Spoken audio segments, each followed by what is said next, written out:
आपण गोड करंजी शिकतोय आणि ती चक्क ब्रेडची आहे ना, म्हणजे कव्हर ब्रेडचं आहे. नाही, हा वरचं कव्हर ब्रेडचं. वरचं कव्हर ब्रेडचं. बरं मला साहित्य सांगा ना. दुधात भिजवलेला ब्रेड, किसलेलं खोबरं, कॉर्नफ्लावर, खाण्याचा सोडा, त्यानंतर खसखस, ड्रायफ्रुट्स आहेत, तेल आहे, बारीक केलेली वेलची, त्यानंतर पिठी साखर आणि मैदा.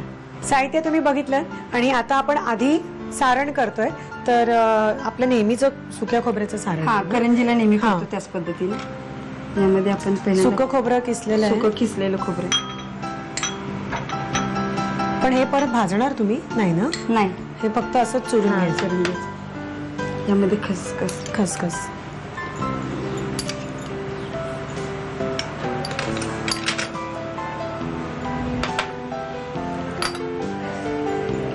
हे बारीक केलेली वेलची पुडे. बर, फक्त वेलची आहे ना, जायफळ वगैरे नाही.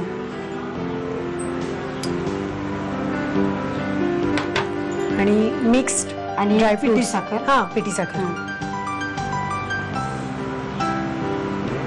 खिरापत करतो ना आपण पूजेला तसं. हे ड्रायफ्रुट्स. हा, ह्याच्यामध्ये आपण काजू, किशमिश, बदाम, बेदाणे सगळं घेतले ना.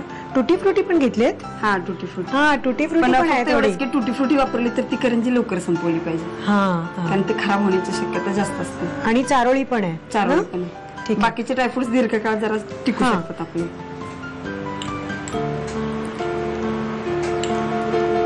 महाबळेश्वर मध्ये ड्रायफ्रुट्स पण मस्त मिळतात ना. हा, थोडेसे स्वस्त पण असतात. आणि हे सर्व संमिश्रण एकत्र करून ह्याचं सारण करायचं. हे सारण रेडी झालं. हे सारण आणि आता कव्हर पण आपल्याला मळायचं आहे ना. मळायचं कव्हर. ठीक आहे, कव्हरची तयारी करूया. आपण सारण केलं तर ते आलेलं आहे. आणि आता कव्हरची तयारी. आणि वेगळं आहे कव्हर, त्यामुळे ते नीट बघून घ्या. वहिनी, हे दुधात तुम्ही दुधात भिजवलेले ब्रेड आहे. ब्रेड भिजवताना कडेचे काट कापून घेतलेले आणि मधला मऊ भाग घेतलेला आहे. जस्ट थोडस दूध घेऊन त्याच्यात भिजवलेत ना, म्हणजे तर मुरले गेले. हा, आता कसं कसं मिक्सिंग करतात. हे ब्रेड घ्यायचे पहिल्यांदा. त्याच्यामध्ये 1 चमचा गव्हाचं पीठ. नाही, मैदा आहे. हा, मैदा. हा, 1 चमचा. 1 ते 1.5 चमचा टाकले. हे कॉर्नफ्लॉवर आहे.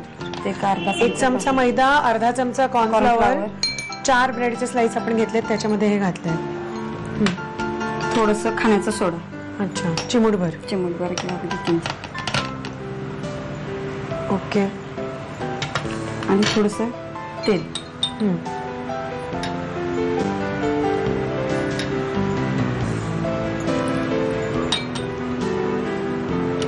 ही सर्व संमिश्रण एकत्र करायचं.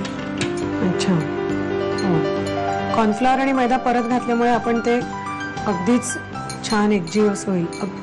पूर्ण मळायला लागेल ना ते. हा, पूर्ण मळून. ह्याचंच फक्त कव्हर. हा, त्याचेच पारी करताना फक्त ह्याचीच करायची. अच्छा, ठीक आहे. मग ते घट्ट चांगलं एकजीव असं करून मळून घेऊया आपण. ब्रेड, मैदा आणि कॉर्नफ्लॉवर हे जे आपण सगळं एकत्र केलं तर त्याचं हे कव्हर तयार झालं. आणि खोबरं, खसखस वगैरे घातलं होतं, त्याचं हे सारण आलं. तर आता आपल्या नेहमीच्या करंजी भरून घ्यायचं ना. जाड ठेवा. आणि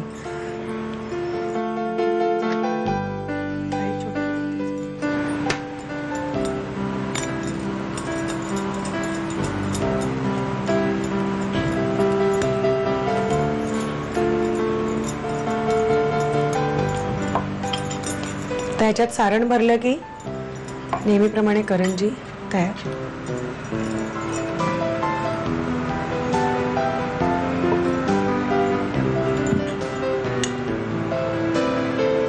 मस्त ना.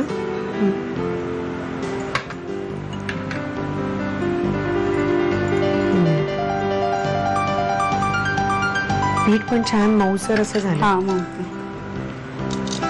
कातण्याने आपलं एक्स्ट्राचं जे पीठ आहे ते काढून घ्यायचंय.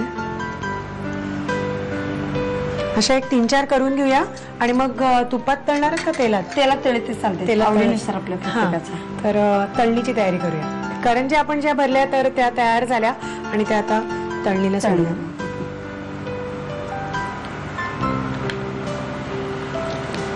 या साधारण किती दिवस टिकतात वहिनी? का उरतच नाही टिकायला? हा, त्याच्या अगोदर संपतात. 2-3 दिवसात संपायला लागतील त्या. कारण ब्रेड आहे त्यात जर त्याच्यामध्ये. वापरलेलं खोबरं सुक असेल तर ते दीर्घकाळ टिकू शकतं. हा पण कव्हर खोबऱ्याचं जर केलं तर मात्र लवकर लगेच संपायला लागेल. बरोबर. तर अशा तऱ्हेने आमच्या या करंज्या झालेल्या आहेत ब्रेडच्या.